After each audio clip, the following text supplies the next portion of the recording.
एक बार एक राजा एक भिक्षु के पास गया। उस भिक्षु का नाम नागसेन था। राजा ने भिक्षु से पूछा, महाराज, एक बात बताइए, आप जो ये बात हमेशा कहते हैं कि हमारा व्यक्तित्व स्थिर नहीं है, जीव स्वयमेव कुछ नहीं है, तो फिर जो आपका नाम नागसेन है, यह नागसेन आखिर है कौन? क्या सिर के बाल नागसेन है? भिक्षु ने कहा, ऐसा नहीं है।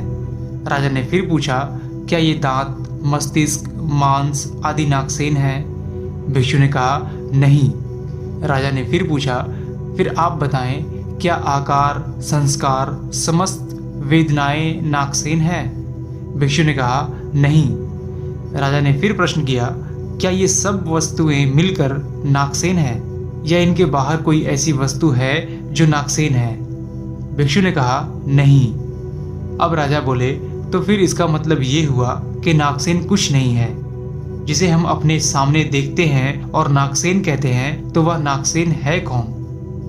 अब भिक्षु ने उस राजा से बोले कि इसका उत्तर देने से पहले तुम मेरे कुछ प्रश्न के उत्तर दो।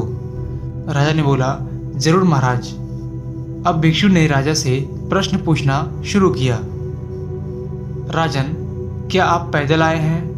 राजा ने कहा, नहीं, रथ पर। भिक्षु ने पूछा, फिर तो आप जरूर जानते होंगे कि रथ क्या है।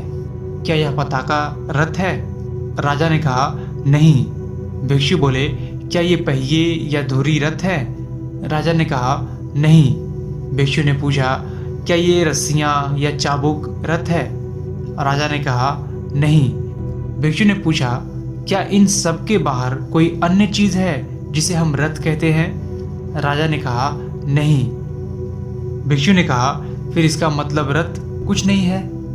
जिसे हम सामने देखते हैं और रथ कहते हैं, तो वह क्या है? राजा ने कहा, इन सब चीजों के एक साथ होने पर ही इसे रथ कहा जाता है। तब भिक्षु ने कहा, राजन, इसमें ही आपकी जिज्ञासा का हल छिपा है। जिस प्रकार इन वस्तुओं के उचित तालमेल से रथ का निर्माण हुआ है, ठीक उसी प्रकार अग्नि, पृथ्वी, आकाश, जल और वायु, इन 5 तत्वों के समुचित संयोजन से बना शरीर ही नागसेन है। इसके अतिरिक्त कुछ नहीं। अब राजा को उसके पूछे गए प्रश्न का उत्तर मिल चुका था। वह उस भिक्षु को नमन करता अपने रथ पर सवार होकर वहां से चले गए।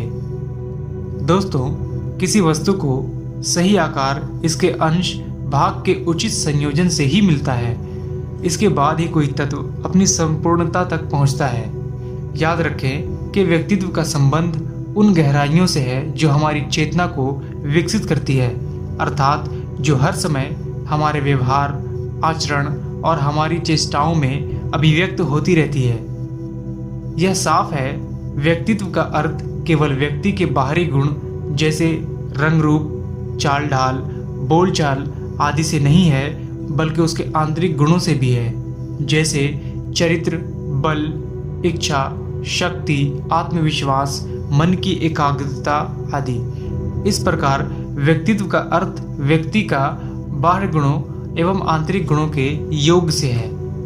यथार्थ में आंतरिक गुणों के विकास से ही आपके व्यक्तित्व को संपूर्णता प्रदान होती है, जिसे कंप्लीट पर्सनालिटी यानी डायनेमिक पर्सनालिटी कहते हैं, जो किसी भी क्षेत्र में स्थायी सफलता का प्रमुख अंग मानी जाती है।